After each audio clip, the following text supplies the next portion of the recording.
Something I get asked all the time is some form of the question, hey, what is the best camera for me? I have this amount of money to spend. And my follow-up question is always, well, is that your total budget or just your camera budget? Because most people starting out in video assume that getting the best possible camera is what is going to make their videos good. Yep, I was the same way. However, there are some other very important things you'll need aside from just a camera when you're starting on video. So I'm going to show you a complete intermediate level filmmaking setup that I came up with for under $2,000.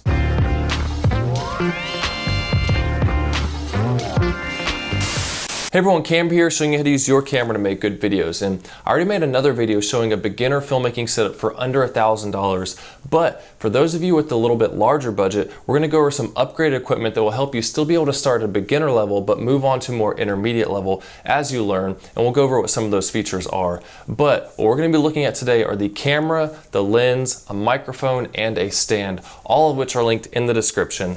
But the one thing that is not included in the price is an SD card, because SD cards can vary greatly in price depending on the size, capacity you get, the speed class ratings. I have lots of videos on those as well and suggested ones, so check that out. But you can get like a 64 gigabyte card that's fast enough for this camera for around 20 bucks, so no worries there. And there's even a lot of package deals you get with the cameras where you get an SD card included, so don't worry about it. Just want to let you know those prices are not included. So the camera we're going to be looking at is the A6600 for $1,200, and this thing gives you 24 frames per second at 4K with no cropping. And the reason I bring that up is because other similar price cameras for Canon, which is one of the most popular camera names, almost all their cameras have a crop when you go to 4K, which means it's using a smaller portion of the sensor, and it crops in about 1.7 times on a lot of their cameras in 4K, which means if you're using a 50mm lens, then it's now like you're using an 85, so it makes it a lot harder to use that footage depending on the type of lens you have.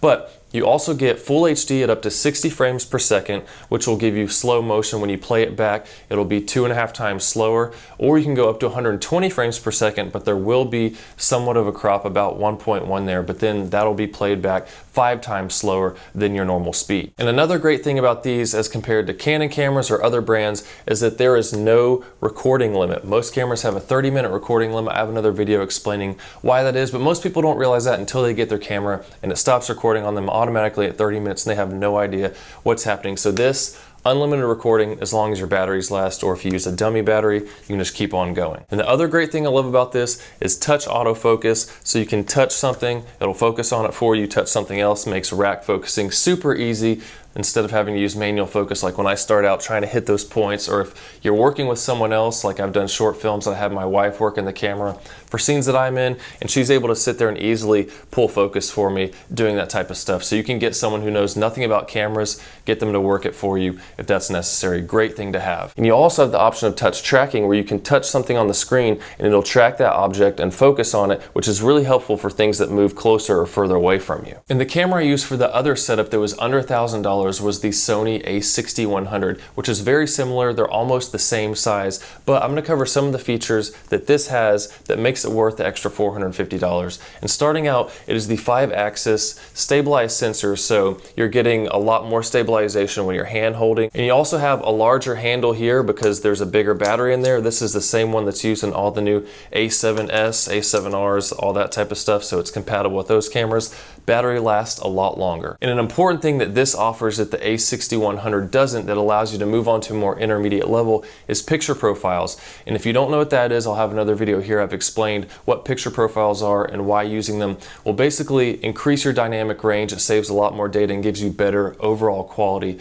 But it does require for you to have some skills in color grading, color correction, that type of stuff. So you can always start out as a beginner not using those, and once you learn more about that post-processing, editing workflow, working with your images and making them look better, you can start going into those type of settings and get even more out of this camera. Another thing this camera has that the A6100 doesn't is a headphone jack here that's added so you can monitor your audio better.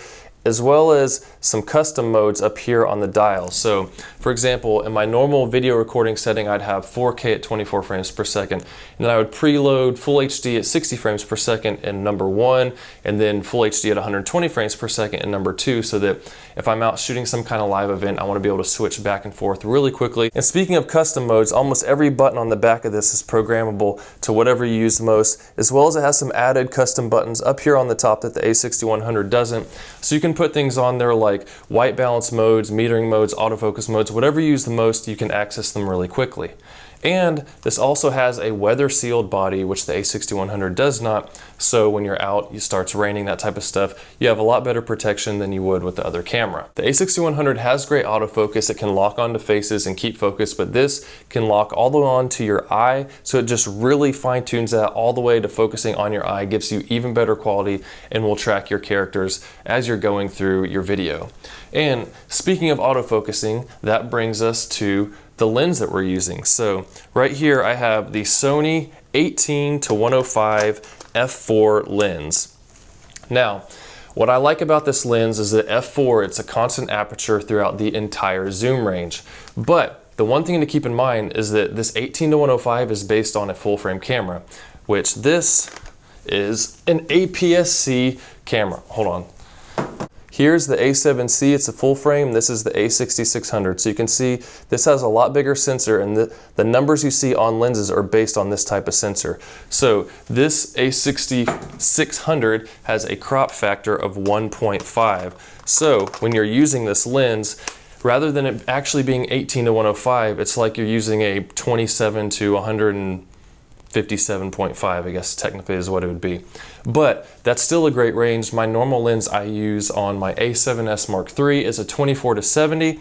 So this pretty much gives you that range and then a whole lot more, which is good for starting out. It lets you try all kinds of different focal lengths, see what you like the best, and then when you get more high quality prime lenses, things that can go all the way to like f1.4, 1.8, you'll know which focal lengths you like to use the most based on having this whole range available, and then you can get those better lenses depending on what you like to use. It has a power zoom option right here, so you can do the zoom with your hand if you want. You can use the side to zoom in and out, and it works great with the autofocus on this camera.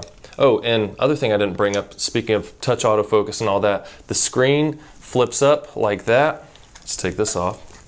So if you're vlogging, you know, you got this up, you can see yourself, that's all good, except for when we come to the next thing, which is your microphone. Because when it comes to cameras, you need to have a good microphone. So we have the Rode VideoMic GO right here. We plug it on there, pop open the side, plug it up, and you have your setup.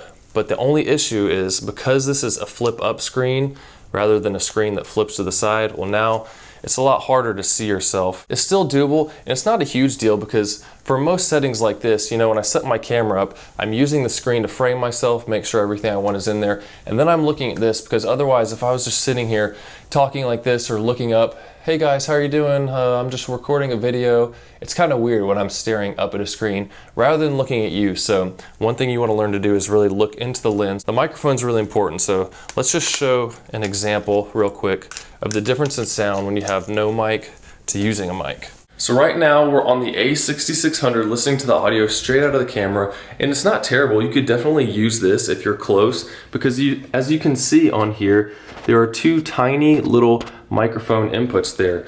So as long as you're close to the camera, if you're always going to be like that, then you could definitely make it work. However, let's set this up real quick, and as I move further and further away from the camera, you notice that the audio gets worse and worse, and that's going to happen no matter what kind of microphone you use. The further away you get, the worse it sounds. But because of the way this is set up, it will pick up a little bit more echo. So now we're talking to the A6600 with the Rode VideoMic GO on top, as you can see here in the video, and hopefully you can already notice that the sound is just a little bit more crisp with this higher quality mic sitting on top. And I'll show you a comparison now as we move further away from the camera. Just like the other one, your audio is still gonna deteriorate the further away you get, because that's how microphones work.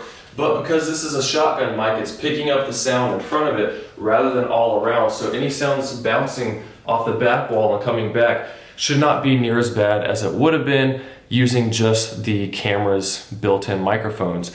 But something to keep in mind with this type of thing, even though it's more crisp like this, let's say you were doing a vlog and you were talking, but then you turn the camera around like this, you notice all of a sudden that, hey, it doesn't sound nearly as good. Do that in. So then a little trick you can do with these type of cameras is you could walk around, if you want to show stuff in your video like this, with the microphone turned around backwards. So now you're getting that good directional sound just like before. When it comes to video, people fail to realize when starting out that audio is half, if not more, of your video quality, because people are willing to watch not so great quality video as far as resolution with really good audio. But if you have a really high 4K, 8K, whatever video, but your audio is terrible, like you're just using the mic on the camera, it's echoey, all that stuff, people are gonna think it's a bad video. So keep that in mind, sound is super important. And the final thing you'll need for your setup is some kind of stand, because even though we have built-in stabilization, that type of stuff, you still want something to hold your camera with, whether you're gonna be vlogging, you know, something like this, holding the camera out, or just like this, you're setting your camera up, making a YouTube video, making whatever type of video, put your camera on there, and it's good to go. This is a Joby Gorillapod. It's made out of metal. This thing's really nice. The top comes off, screws in the bottom of the camera. You hook it onto there, twist it in place so you can take the camera on and off of this really quickly, and boom, your setup is ready to go.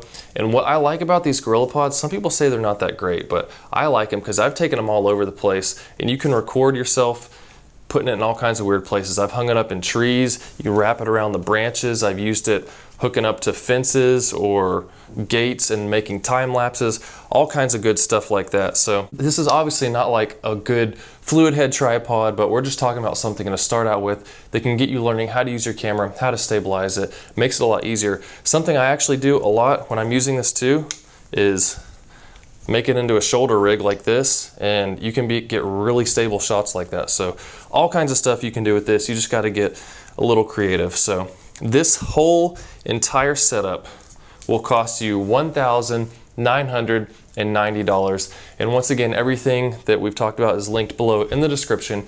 However, one thing I want to bring up, if you're willing to go about $239 over budget, then I would definitely, instead of that Rode mic, suggest getting this Sony microphone. It is the ECM-B1M. So this microphone's $348 as compared to that $100 one here. But as you can see, it's a lot smaller. I've been using this thing for about 6 months now, and it's been great because for one, it's really small, but as you notice, there's no wires, so we don't need that headphone jack. This goes straight into the multi-interface shoe on the Sony cameras. And with that, you have the option for digital or analog video.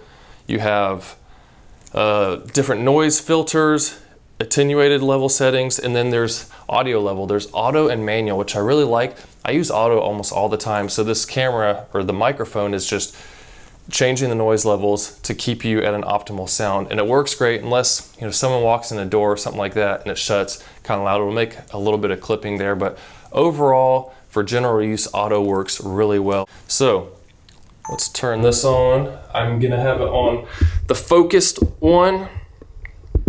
So we'll have it set up like that. Hopefully you can already see that this audio quality is quite good. I know the camera's a little bit tilted, but once again, as you get further away, it's not gonna be quite as good on the sound, but when you get closer, it just sounds really crisp, really nice. And when you turn it around, you can hear it gets kind of muffled now. It's not quite as good, but say for instance, you're doing some kind of vlog, showing people stuff. I'm gonna put it on the circular setting. So I'm talking to myself, going through the house, doing whatever, and then I wanna show you something like, oh, so look at this camera here that I'm using. It is a Sony A7S III. Now it's picking up sound from all around the mic, so I'm getting the same audio quality, whereas something like this, as you saw before, once I was behind it, it wasn't picking it up as well because it's just directional from the front, where this has multiple patterns that you can use and works really well. So I'm gonna switch it back. As you can see, it's not picking me up near as much from behind, doesn't sound quite as crisp. So another thing that I like about that, all those patterns, really great option to have. And that is the complete intermediate level filmmaker setup for under $2,000, or $2,240 if you want to go with the better Sony microphone, which I definitely suggest will make your life way easier. And if you have any questions about any of these products, feel free to drop them in the comments below and I'll try to clarify anything I can. But if this video is helpful, then please hit that like button, subscribe if you're new, and watch more videos. I have a ton of videos, playlists on all kinds of filmmaking aspects that will help you learn how to go from knowing nothing about using these cameras for videos to being able to make great videos that people will even pay you for. So hopefully you'll find those, check them out, it'll be helpful, and yeah, I'll see you soon.